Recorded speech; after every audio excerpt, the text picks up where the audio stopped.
And when you saw through and through, that's what you want to have. When you look at the end of the log, it still wants to look like a complete log in its natural state.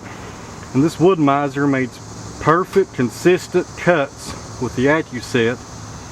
All you have to do is return the carriage after each cut and press the down button, and it remembers right where you left off.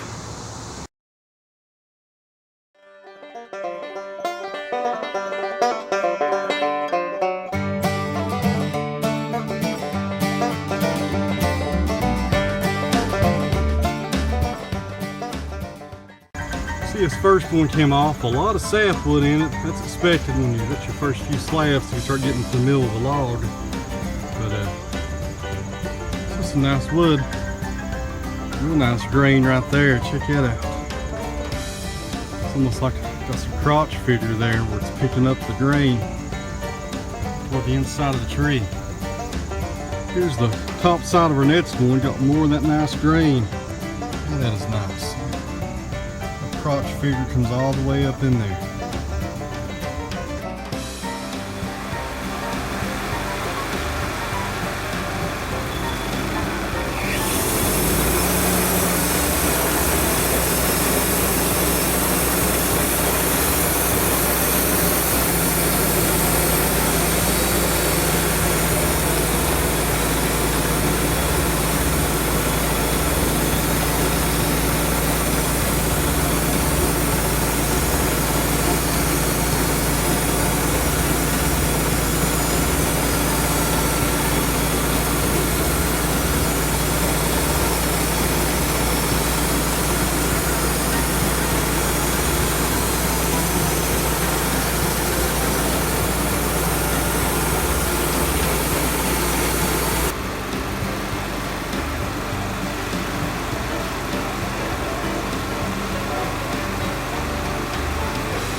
As you can see, it only goes in about 6 or 8 inches, so that was great. It didn't go in the whole distance of the tree. As we follow up, it's about 18 inches wide, I think. We'll remeasure as we pan up here. As you can see, the sapwood gets a little bit smaller on this end. But some nice clear slabs. No considerable knots. No large defects in it. This right here is not considered a defect because we'll trim that off anyways after it dries. Very, very nice slabs. So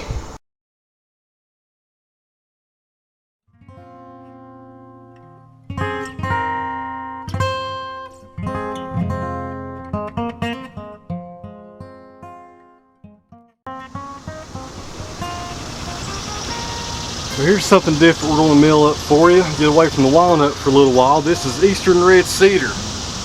Some parts of the country they call this juniper trees, but around here in Tennessee we call it eastern red cedar. What I'm going to try to do is cut these into 5.5 by 5 3/4 cants, which is pretty much like a 6x6 nominal size. That's the size I want my posts and beams to be for the shed that we're going to build for the drying shed.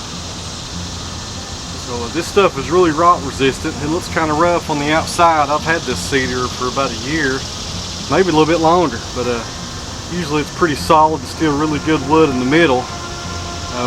What you want to try to do is get rid of the sapwood, because the sapwood is not as rot resistant as the red heartwood. That's going to be our goal, is try to get as much red heartwood as possible for our building purposes here.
Pan down through here, that's some nice cedar. I've not sawed cedar in a long time. When I first started sawing, cedar was my #1 product I sawed up for the first year or so before I really got into black walnut.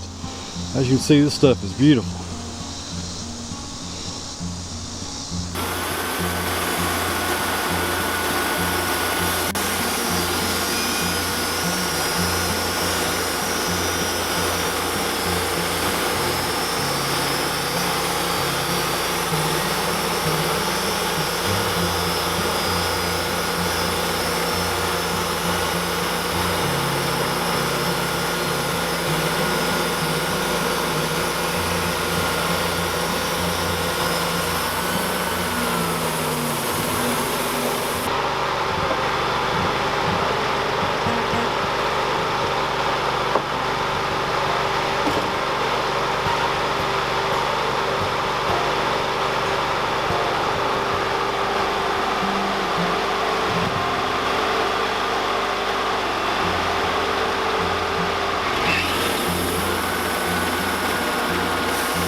Nice eastern red cedar log here, and an eastern red cedar knots are not considered to be defects because cedar is just naturally a very limby and knotty tree. It's hard to get away from knots in this stuff, but it's not considered to be defects in cedar.